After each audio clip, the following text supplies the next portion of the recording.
night hung heavy around me as I trudged through the thick underbrush, my flashlight casting feeble beams into the enveloping darkness. The forest seemed to breathe, each rustle of leaves or snap of twigs sending shivers down my spine. But I pressed on, driven by an insatiable curiosity.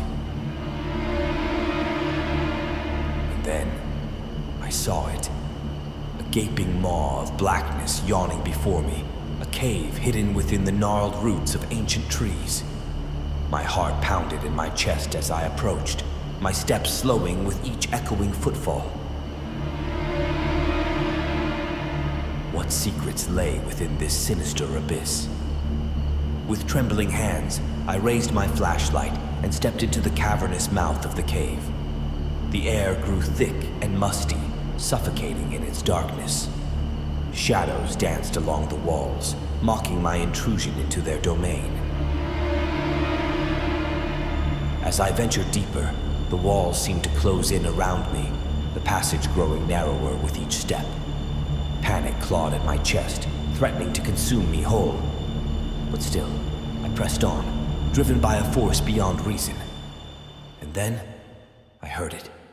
A faint whisper, barely audible above the pounding of my heart. It echoed around me, bouncing off the walls of the cave in a haunting cacophony. I froze, my breath catching in my throat as the voice grew louder, more insistent.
Badly wounded by the pumpkin monster's blade, I had an inevitable decision that awaited me. I could either succumb to the darkness, let fear consume me whole, or summon every last ounce of strength within me and fight for survival. With gritted teeth and trembling limbs, I chose the latter. Ignoring the searing pain that lanced through my side with every movement, I forced myself to stand, my muscles protesting with every step.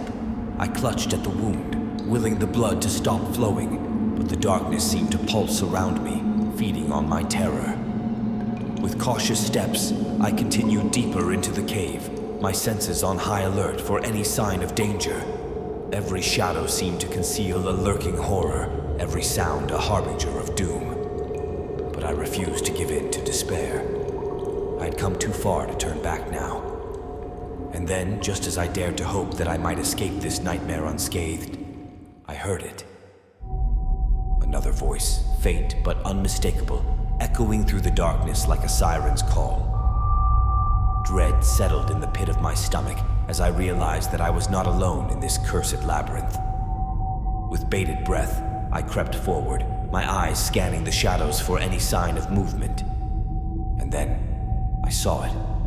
A figure looming in the darkness, its form twisted and contorted into a grotesque parody of humanity.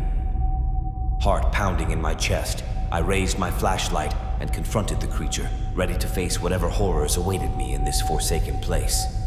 But as the beam of light pierced the gloom, I recoiled in horror at what I saw.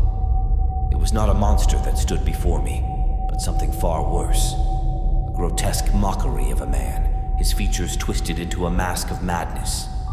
His eyes gleamed with unholy fervor as he spoke, his voice dripping with malice. Broad beams.